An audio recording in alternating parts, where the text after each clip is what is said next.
And at one point in your life, you're making around a week doing something in the underground. Are you ready to talk about that? Josh Spurway's journey started as a high school dropout who did fighting as a sport and got into trouble in his 20s. Josh helped scale YouFoodz retail into a national success from $3 to $200 million and used those lessons to build his own empire with Vision Made Co., a $50 million company employing 100 people after just 4 years. Josh is here to share how he turned a rough start into an award-winning company.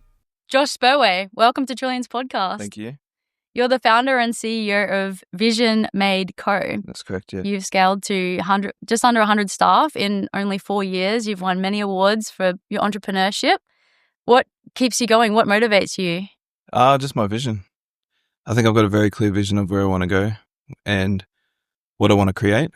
And I'm only just getting started, so got a long way to go. But I can just clearly see every day where I'm going to be in the next 10 years. So that just keeps me motivated. Yeah. And I think my team as well, just having them, being accountable for them, and yeah. Yeah, you're feeding a lot of mouths with 95 or so staff. Yeah. Does that stress you out? Like, how do you overcome the challenge of knowing that you're responsible for all these people? I wouldn't say stress. I'd say it motivates me. So, I'm just going to make sure payroll's ready every Monday. We've got the money ready for pay on Wednesday. So that's like the first priority. Always look after the team.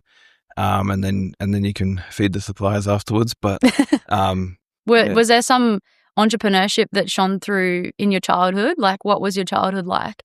Yeah, I think I've always tried to make money. I came from a family of 1 to 9, so there wasn't much money to go around for each of us. So we had to figure out how to make our own money. Yeah, ever since I was young, I've been trying to mow lawns or, just do the bit extra. Even in high school, I used to sell cans of Coke.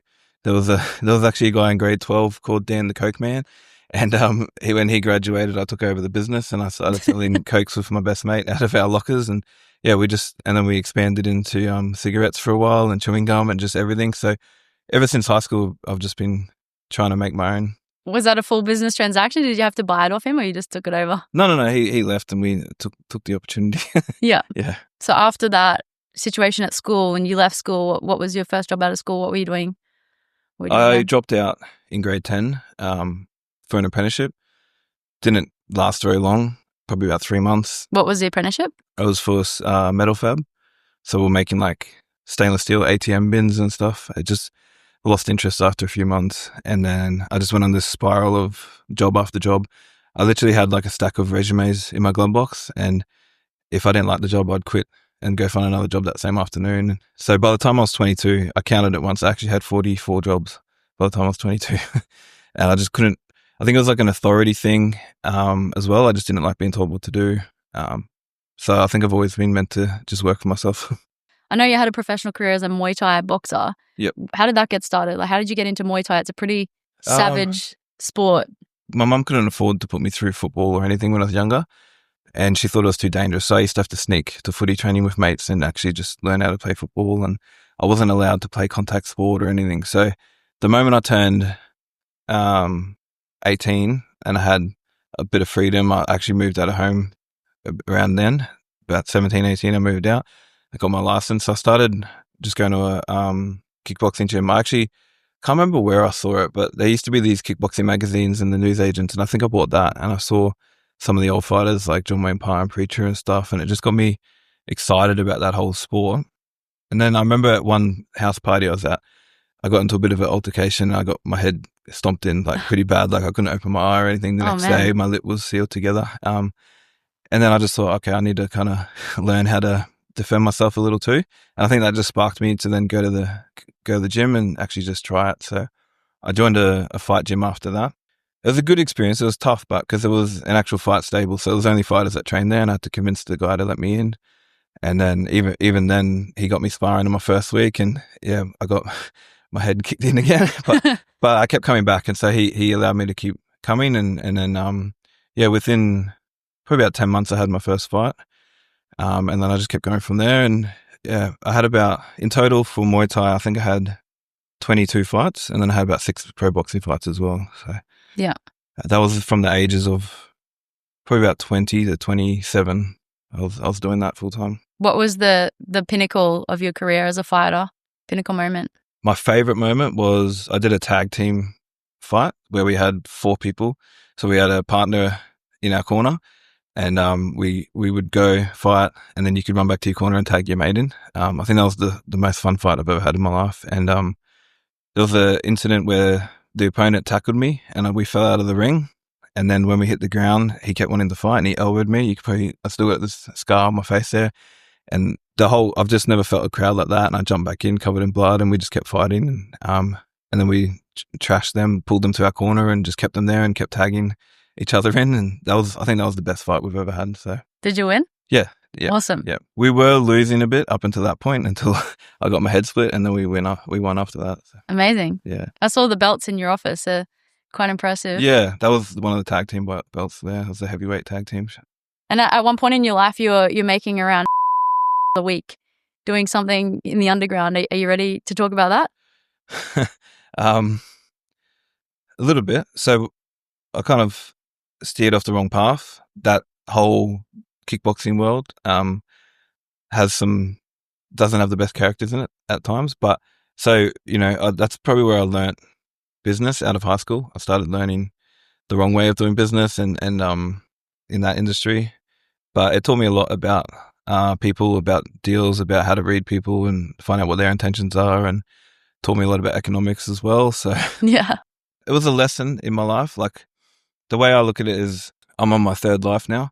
So when I was younger, I used to be like leaving high school, and around that age, I was a real rat bag. Like, I used to get into a lot of trouble, and like fighting or it's a lot of street fights, a lot of stealing, I just hung out with the wrong people, the wrong crowd for many years. So I kind of like stopped that, never stole anything in my life again from that point. And then I started learning money and business through the wrong industry. And then that was a massive part of my life. I was kickboxing full time and doing the wrong things there. But it taught me a lot. What were you selling? Just weed. Yeah. Yep. So that was my main business. I was just funding everything in my life through selling weed. And that was my only rule as well. I'd only touch the plant. I wouldn't go elsewhere. Yeah. But I think that gave me some kind of moral conscience. But definitely an experience I'm glad I went through. It taught me a lot about people, like I said before, and about how to read people and find out what their intentions are. Being in different situations where you don't know what's going to happen, and dangerous situations. Yeah, sometimes. So you just got to learn to read the room. And I think that helped me a lot as well when I went into the corporate world. For anyone watching, how can you read if someone has ill intentions versus good intentions? You got to learn how to listen, and a lot of people speak too much. So, and you just let them speak, and you just keep probing them with the right questions and pumping their tires up a bit, and then you normally find out what kind of person they are through that. But it's a skill you got to learn. Like, you can't just listen to words. You got to listen to how they're saying it, why they're saying it, and think. Sometimes I overthink about why people say things, but I think it helps me a lot to figure out what they're actually up to and what they want. Was there any other lessons you learned from that time in your life? I should have learned legit business sooner, but it is what it is. I went to, I think I was at the age of 27. I got in a bit of trouble at that point. Yeah, what made you stop? Yeah, me and my best mate at the time were doing it together, and he got in a bit of trouble, which then got me in trouble, and I got caught with a few things in my car, and so from that point, just that scare of potentially going to jail and stuff, I think steered me in the right direction.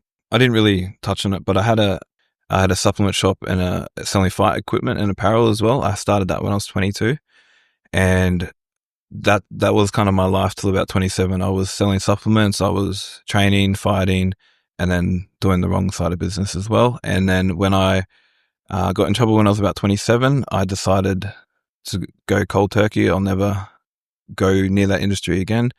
I walked away from all my friends at that time, never went back to that suburb, anywhere where else.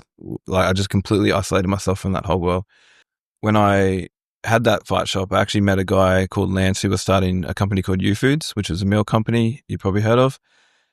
So he was just kicking that off. He actually came to our gym to promote to fighters we should be eating these ready-made meals. They're going to be great for your health and weight loss journeys.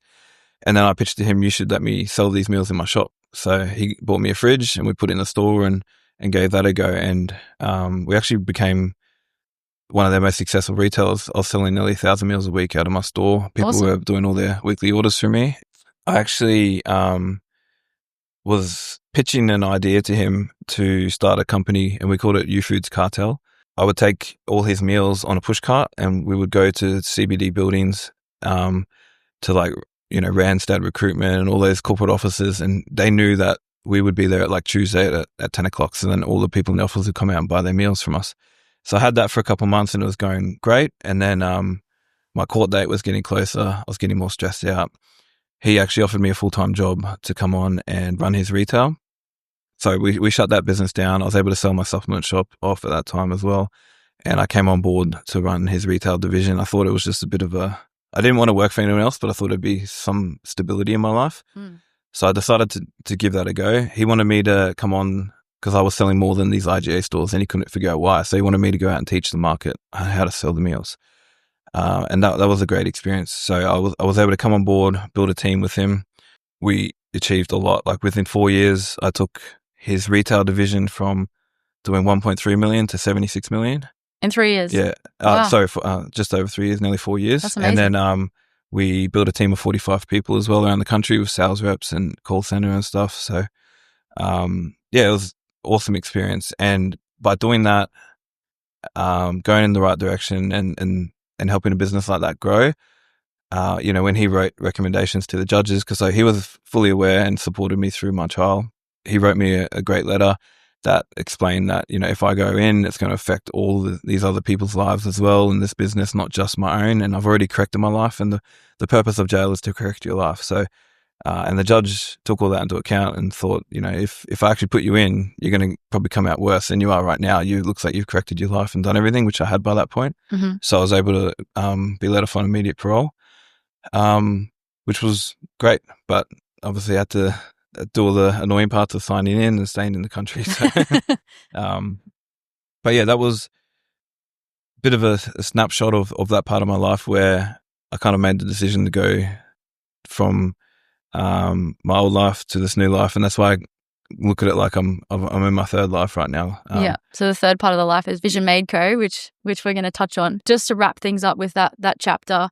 If anyone's watching and they're perhaps in that world. Yeah. They're doing things that aren't legal and doing business in that way. What would you say to them if they want to get out but they're scared or they're worried about getting pulled back in? You just got to walk away. You just got to literally cut yourself off from those people. The more you hang out with people like that, the more you get influenced. The more you think it's cool, the more you think that that's the life you want to live. It's not a good life to live. It doesn't work out for anybody. Nobody makes it in that life. And the people that do make it, they get isolated and, they can't live a free life. They're on the watch, or they can't do things that they want to do. So you have to isolate yourself, and you need to explore online. Like, how easy is it to make money online nowadays? You can make so much more doing legit than you can that way. You just can't see it when you're in the fog of it because you think you're cool. You think that that's the life that you want to live. And I think that's what helped me as well when I was at YouFoodz, and I built the wholesale website at that point. So I got to learn Shopify and learn all that. And when you start seeing like $2-3 million coming through online, you're like, why did I ever fuck around with that life when I should have been looking at online a lot sooner than this? And like, not that it's easy, but it's so much more accessible.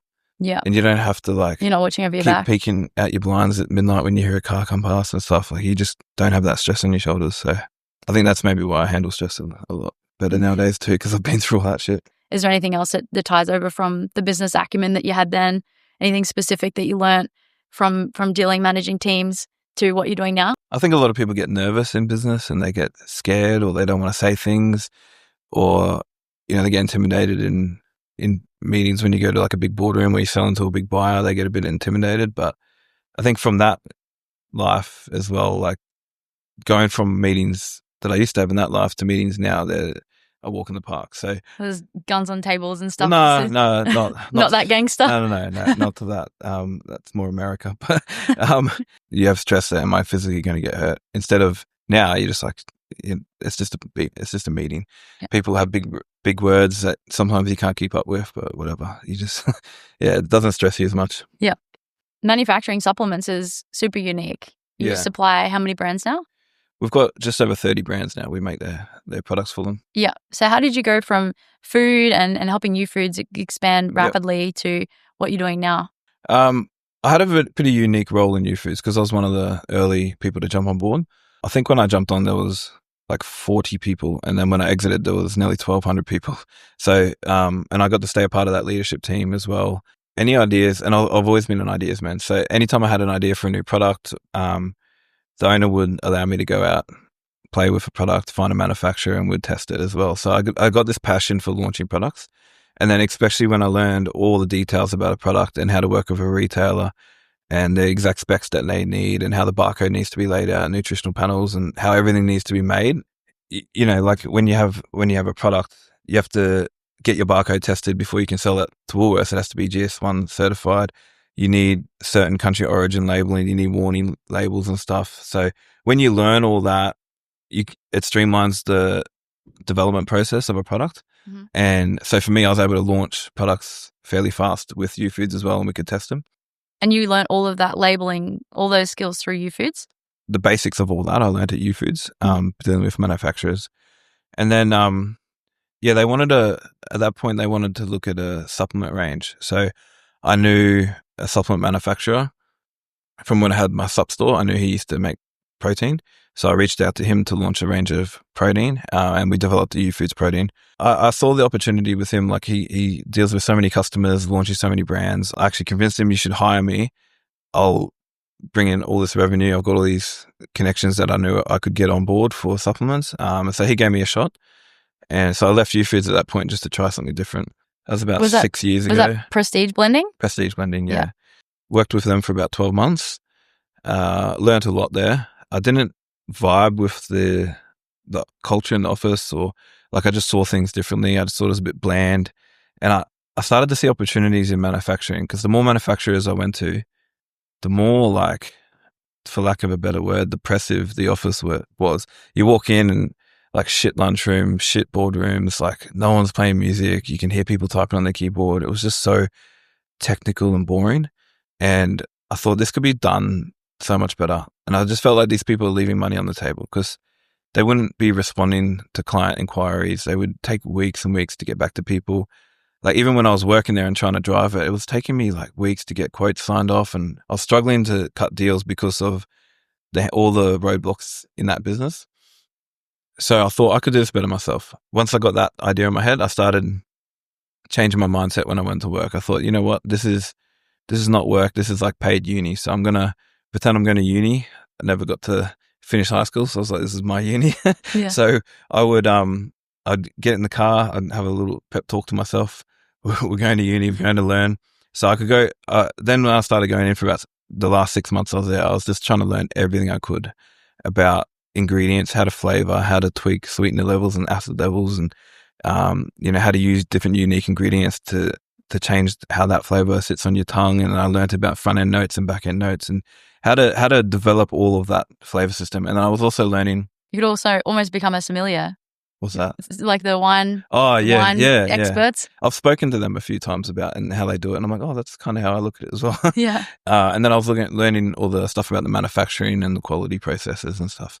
I thought I could do this myself. And then I thought back to when I had my supplement store. Who else do I know that's in manufacturing? And there was a big South African guy named Dean that used to come in and try to sell this protein to me back then. And I thought, that guy should know at least where I could go and how to start. So I reached out to a mutual friend and got connected to him. And it just so happened that he was leaving a contract manufacturer as well at the same time and trying to start his own business. Mm-hmm.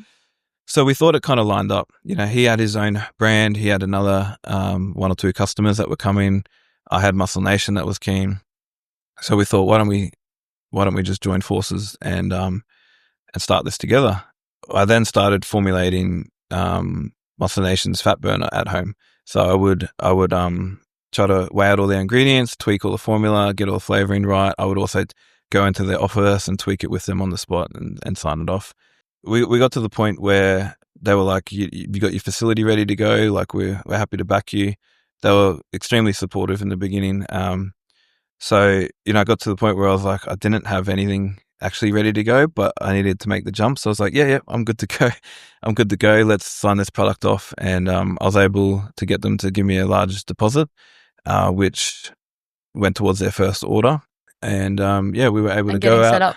Yeah, then I ran off and got everything set up. We got the ABN after that. We got a small lease on a facility. We got our blending equipment, our food license. We got all of this accreditation and set up in time to then deliver their order. And we did it all within 12 weeks and turned it all around. Epic. I remember they transferred the money and it had to go to my personal account. And the bank called me and they tried to block it. They're like, why you got such a large sum coming in? We can't let this go through. So I had to convince them, like, no, you're going to wreck my whole plans. Like, you have to let this money through. It's going to all... so you didn't even have the business bank account? No, I didn't have anything. You'd probably know, like, once you open your ABN and you start a business bank account, it takes like 3 weeks, 4 weeks to get this account open. Mm-hmm. So it all happened way too fast, and I had to like transfer it I had to get it transferred into my personal, and then it was a pretty funny situation, but it all worked out. But that's a great way to do it. You've basically proven the demand and got the cash before you've launched. I see so many people get their logo and they spend money on a launch party and they fit out an office for 6 figures and they hire staff, but before they've even sold anything. And I saw that from other people. Other manufacturers would set up and spend like millions on this facility, and then they're like, get their accreditation, and then they're like, right, we're ready, let's go find a customer. You're like, I don't know how you do that. Like, for me, you need to find the money first and then figure the rest out later. You need to find the deal, cut the deal, make sure that there is demand there isn't a feasible product that you can sell or that you can offer before you can invest any of your money into it. Yeah. I learned that off my mate, Dave Rifkin. He does big deals for grocery. He's got a good brand called Do Good Labs. So they do a lot of snacks you'll see in Woolworths and on airlines and stuff. And, they give back to charity, which is great. But he won't invest $1 until he's sold the product. So he'll go to Woolworths, sit with them. He'll have his internal designer do up this whole pitch, sell the whole range, do all the financials, how much I'm going to make, how much profit am I going to do. And then he'll go and invest it once it's all signed. So just like listening to him on that, it kind of sparked me to do something similar as well before I kind of jump ship from a stable job to that. Yeah. So you built Black Label branding with 3 other guys. So there's 4 of you total. You guys won awards for fast growing company and entrepreneurship awards. But then you quit with them not too long after you started that. How come? Yeah. So I started Black Label blending with Dean, Jason and Nick. There was 4 of us, even shareholders. And that's when, at the same time that we launched with Muscle Nation and a few other brands. And yeah, it went crazy. We did 8 million in our first 12 months. So it was a cool experience, got to expand, build a team, learn all that stuff. But yeah, it got to a point where I felt like I was doing all the work. Whether that's true or not, that's just how I felt. That was my perception of what was going on, that I was doing everything. I was bringing in all the revenue. I think I sat down and looked at the P&L one day and broke it down. I was like, I brought in 80% of that 8 million and I've only got 30% of this company. And this guy is at the gym every day. This guy goes home early every day. This guy's on holidays every day, every kind of second month. I'm like, I just felt like I was the only one up at 10 o'clock at night working or, on the weekends working. So, and I had a hard chat with Dean because that was the guy I originally wanted to work with. And I went to him and I said, it should just be you and me. We should buy the other 2 out and, we'll be upfront about it. But he wasn't interested. So I just had to make the hard call. And that's actually my wife, Mara, who's supported that a lot. So, she backed me to be like, look, we can do this together. We can do it on our own. We don't need these guys. And so it's good to really have, a strong woman in my life too that could help with that. So we decided to go off on our own after that. And it was a bit tricky because usually when you leave a business, you get bought out of your shares. But because we were taking a lot of the revenue with us, we actually ended up having to pay our way out of that situation. Yeah. So that hurt a lot. But this was around January 2021. You started Vision Made Co. January 21. Yeah. And then again, credit to the Muscle Nation guys. Like they supported me through that whole situation. They even prepaid some orders to help me cash flow Vision Made. I had a good friend at the time that works in development as well. He got me into a building within my first 6 months of having my ABM, which you can't normally do. Yeah. Got the owner to fit it all out. Part of the deal, they paid for my bank guarantee. So it was good to have the right connections that could help me get in. What do you think is more important, the connections or your ability to push this? Because there's somebody behind the connections. There's somebody behind making things happen. I think your ability, because like I know some networkers that are crazy. Like they can get into any door, any meeting in the world, but then they don't know what to do after that. So you need to back yourself. Like if you don't have the ability or the know-how or the confidence in yourself, then you're just going to keep getting into these meetings and people aren't going to take you seriously, because you'll get one person that will back you and do you a favor. And then if you fuck that up, like word will spread quick. So I think definitely your own ability and your own confidence is more important than your connections, because connections come anyway when people start hearing about what you're doing, or, you know, you're working with your accountant, he tells another client. Connections just naturally build. But if you can't do shit, you're not going to get anywhere. Yeah, I personally in the past have made an effort to go to networking events and to go to seminars and workshops to meet people and network and collect contacts, which has helped here and there. But ultimately, I have this belief now that if I'm focused on what I do best and focused on building my business, the connections will come at the right times. Yeah, 100%. Because I put out that energy and I'll attract what I need at the right time. Yeah. You also mentioned before that you've grown a huge team. You've grown to around 95 staff. And from visiting the facilities yesterday, I saw great vibes, music. Yep. People were working though. And you mentioned you have barbecues on Friday. Is that correct? Yeah. So the first Friday of every month, we do a bit of a get together for about 2 hours, and I'll normally talk to the company. I'll give them updates on how we went for the month, what goals are for this month. There might be big changes coming up or a new client that we've just won and I want to share it with the team. Yeah. And then we do birthday shout outs for everyone for that month. And then we, like the values for us in our company are huge. So we'll give out an award based on whoever represented one of our company values the most through that month. And it's through a voting system that everyone gets to vote on. And then we give out a superstar award for the month too. So is that how you look after so many people in your organization and keep them motivated? And they've all shared, like they love the insight I give them, the honesty and the openness. So I'm pretty vulnerable with my team. Like I've told them before, if we're going through tough times and this is the plan and, you know, you just got to back me, this is that. So I keep everyone involved. Like my view is there's only 100 people. I can talk to 100 people at once. So I'm just completely open with them all. They appreciate that. I find that we get better attention with that as well, because a lot of companies, if they're going through a hard time and they try to keep it just to like, you know, the CEO and the CFO or like the leadership team, and they don't update, you don't have to tell all the details, but you got to give a broad understanding to the team of what's going on. Otherwise, they just lose faith in you and they jump ship.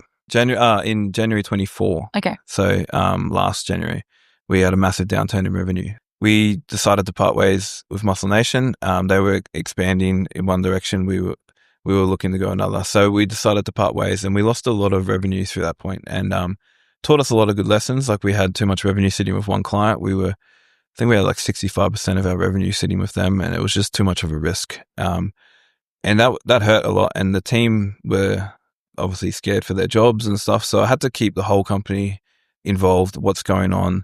What's happened with the relationship? Where things are going? What my plan is? I laid out my strategy for the whole company on how we're going to turn this around.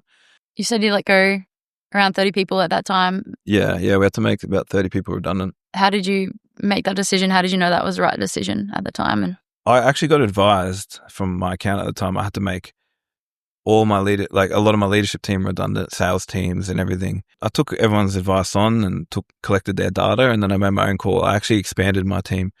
I hired more sales reps. I hired more food techs. The only team that I made redundant was the production team, which was, we didn't have enough labor to support that, unfortunately. But I kept as much as I could. So we lost a lot of money by retaining staff, but I had it in my strategy to come back.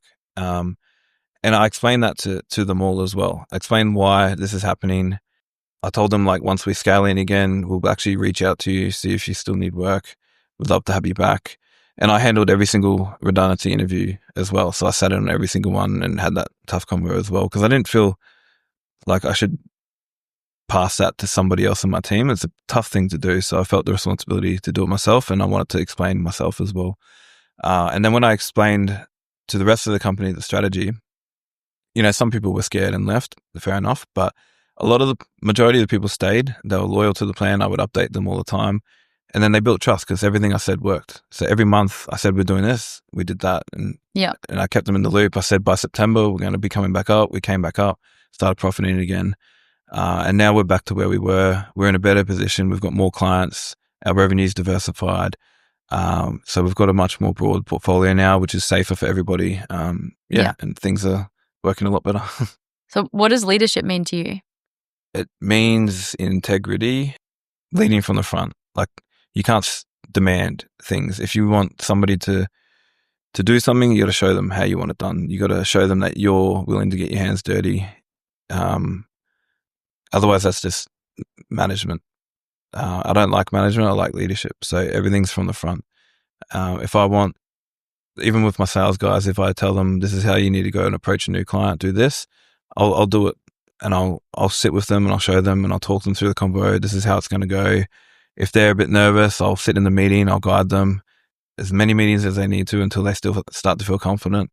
I think it's just like being there for support. Like, leadership is a massive support piece.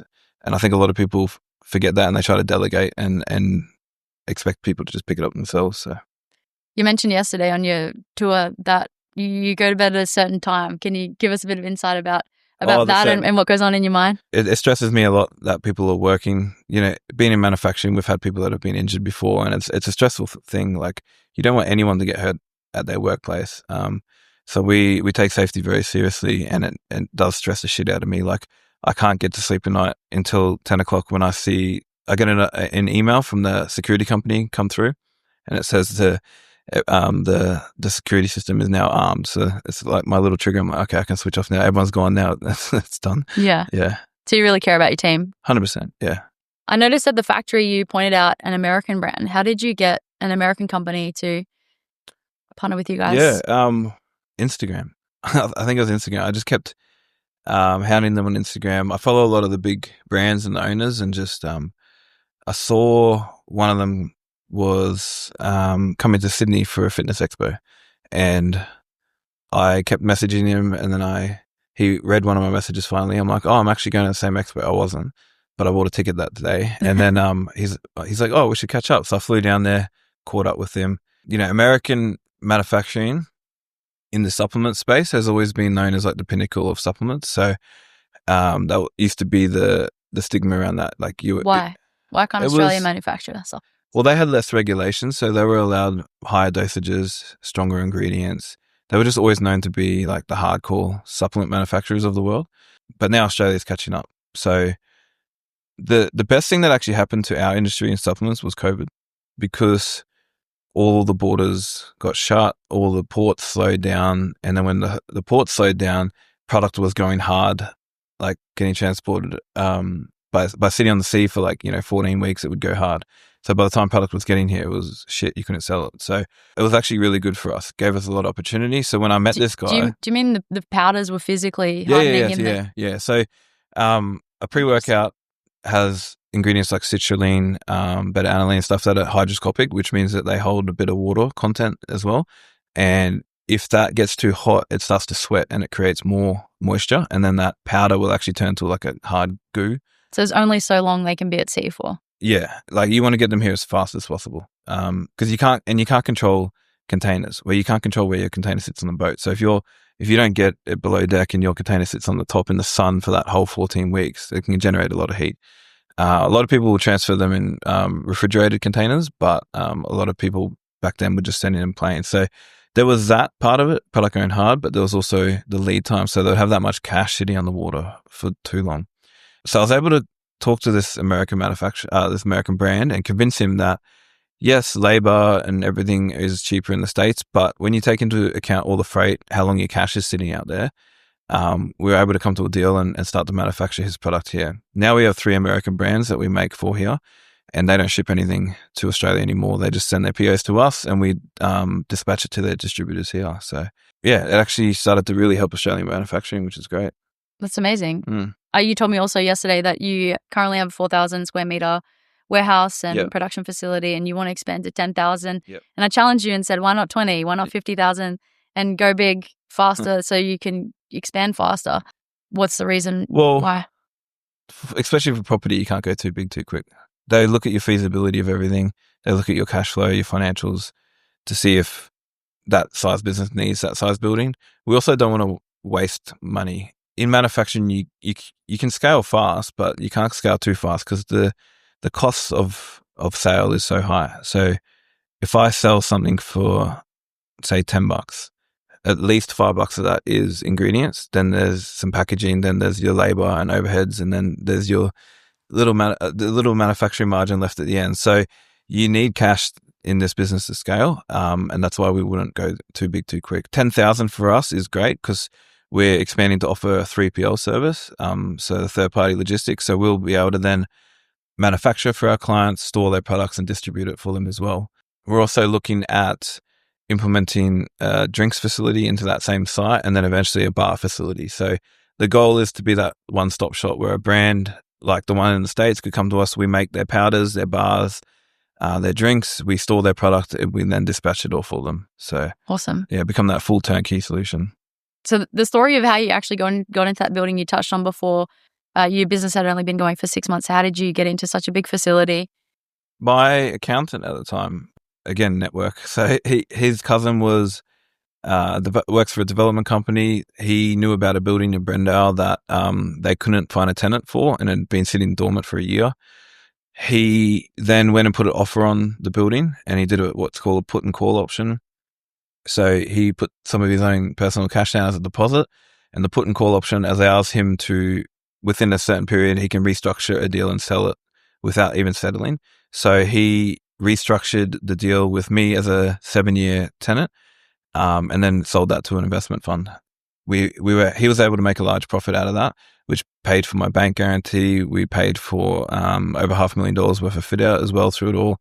And then I got into a building with $0 down. And usually some property groups of that size, they won't even look at you until you've been trading for like 2 years. So, but because of that put and call option and all our bank guarantee and the cash up front that we were able to put forward, we were able to secure that within 6 months of having that ABN. Yeah, that's amazing. Yeah. Good accountant. Yeah, I'll get his details after the show. So how come you don't take investors on board? I'm aware it's just you. Is it just you and your wife at the moment? We actually do have an investor on board. So Lance, who I used to work for at YouFoodz, after he had sold that company, so he took that public and then sold it to HelloFresh. So he's living in Queenstown now, doing his own thing, and we kind of reconnected a couple of years into Vision Made. So he's been on board for nearly 2 years with me now. So he's come back on he came on as a strategic partner originally, just to help me with structure and corporate governance and everything, and kind of taught me how to be CEO. But now he's on as a fully fledged shareholder as well too. So there's the three of us. Yeah. Between the three of you guys, how do you find a fine balance between scaling fast and making sure you don't overreach? What kind of calculations? Cash flow forecasting. So we forecast everything. So we run a 3-way model where we have our P&L forecast, our balance sheet forecast, and our cash flow forecast. We sit every single week and talk through cash flow. We find out where we are, where our sales pipeline is, where our profit's sitting. We monitor everything. We don't play a guessing game. Some businesses will get to the end of the month and be like, oh, this is what we made. Whereas every single day of that month, we're working towards targets. We know where we want to be by this Thursday, this end of the month. I know exactly where I want to be. And then by the end of the next month, I know exactly where I want to be. So you take the guessing out of it. It's all about strategic planning. So it's essential that you know your numbers. 100%, yeah. And anyone that doesn't know their numbers doesn't know their business. And I guess it makes making decisions easier as well. You know which direction to put things in. You know where the holes are. You know where you're leaking cash. So you mentioned, one of your shareholders is your wife. How do you go working with your wife? Well, it was great. She supported me through the transition. We went off on our own. It was just me and her, against the world. It was great. So we then started building the team. We then started having a lot more stresses with cash flow and growth and everything. So, you butt heads with your partner quite a lot. I'm a lot more calm now, but I used to be a bit hot-headed around the office, and if things didn't go my way or I knew they could be better. So just over 2 years ago, Mara wanted to go off and do her own thing, which was fine. She bought a franchise from Strong Pilates. So we were able to just focus on our own projects.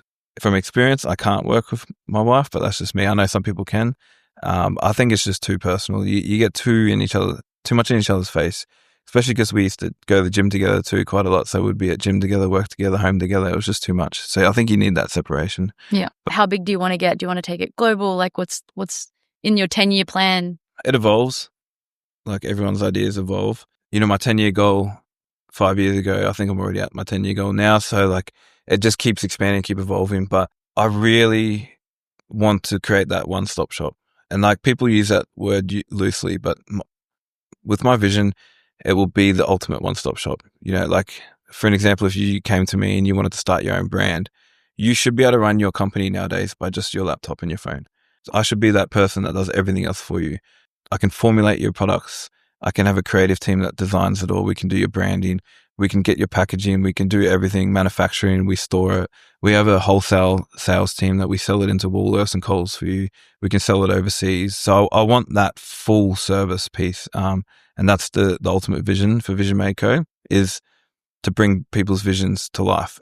You know, everyone wants that laptop lifestyle now, and I want to support that. You know, some of the best salespeople in the world now are the big influencers, and they don't want to go out and get a lease in a factory and understand all the operational side of business and sales. Whereas someone like me who lives and breathes it every day should be able to offer that full service, and they can partner with us. We can partner on the brand, even with joint ownership or just payment, and we do everything for them. They just be the face of the brand, do what they're great at, do the social media and the marketing, and yeah. And you do know every part of the process, because yesterday when we were at the factory, you could tell me every step of the process. You could tell me how the products were mixed and all the different ingredients you commonly use, all the ingredients you stay away from. You knew every single part of the process. For any business owner, you need to understand all because if one of your team members fall off, you should be able to jump in. I don't have a deep understanding on every single process, but I have a high level of everything, so I can keep things moving if I have to.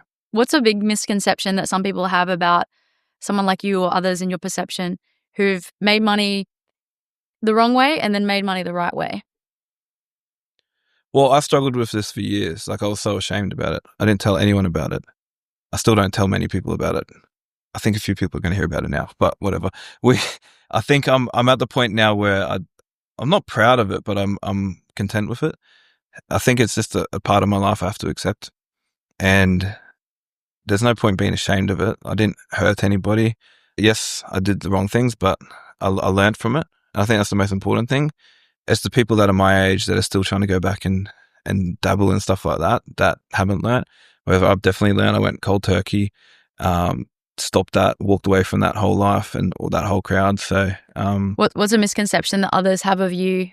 I don't know what other people think, but I guess my perspective of that is, you know, and why I felt ashamed is I always thought they think I'm a criminal, or that they would think this or think that badly about me.